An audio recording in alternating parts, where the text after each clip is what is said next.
Hello everybody, and welcome to PeptoJoe's Concertina channel. Today I'm doing a little bit of a bonus video. I got a question from somebody that's going to take a little bit longer to answer than they usually do. So instead of trying to squeeze it into one of my regular videos, I figured I'd give it a video of its own. Today's question comes from a fine gentleman named Jose, who I happen to know personally, and he wants to know a little bit more about the concertina and how it works. Coming from the area where I'm at right now, uh, Irish music isn't as popular as maybe in Ireland. People down here, they don't know what the concertina is. Generally, when I talk to them, they're, what is that, some kind of a accordion, or what is that? They have no idea. So Jose asked me to explain to him a little bit about the concertina.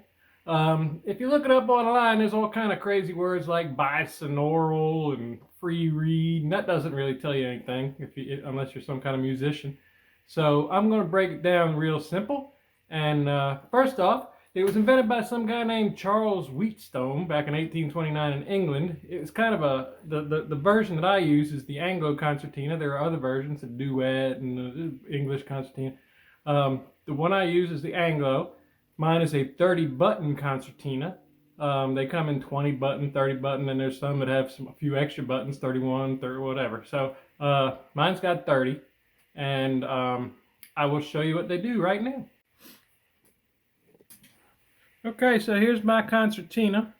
If you take off the top cover, what you will see are the buttons and the valves. So when you push the button, obviously, they are going to lift up one of these valves, which is going to allow air to flow through. Now, if you look inside, these are the bellows. This is what forces the air. And these are the reeds, okay?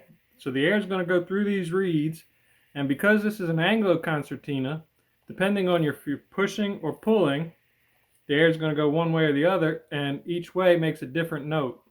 So if you're going in one way, it might make an A. If you're coming out the other way, it might make a G, or a B and a C. You know, it just depends on which button you're pressing.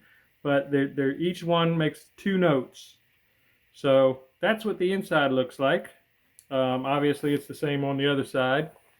So, yeah, that's all there is to it. This my man Charles Wheatstone. He was some kind of genius, I guess, because he worked on the telegraph. He worked on a bunch of scientific stuff, had to do with electricity and some things that had to do with encryption. And pretty smart guy. But I'll be honest, this looks pretty simple to me. Not very complicated. But hey, I didn't think of it, so got to give the guy credit. Good for him. Wonderful little instrument. All right, now as you look at it with the lid back on here, the cover on it, you see that the buttons are laid out in 3 rows. And my concertina is tuned to C, G.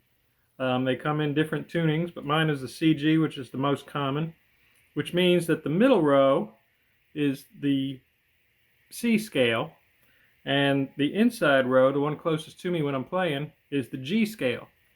The buttons outside are accidentals, the sharps, flats, whatever, and a few extra buttons that you use. They give you options so that if you're playing and all of a sudden you're way out here and you're out of air and you can't go anymore, you can switch to a different button, play the same note, and push it back in. So it's pretty cool how they figured that out, I guess. My buddy Charles Wheatstone, he was smarter than I gave him credit for. So that's how that works. While we're at it, let's play a little tune. Actually, let's play a song. This one's got words. Y'all can sing along with me.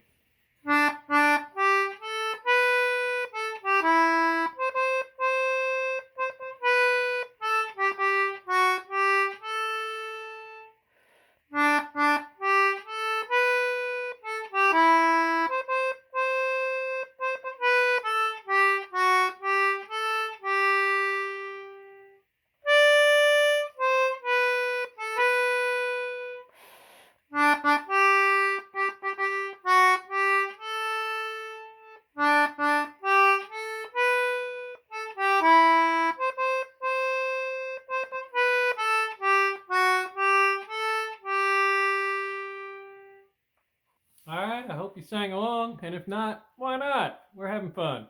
Jose, I hope that answered your question, and thank you everybody for watching. I'll see you next time.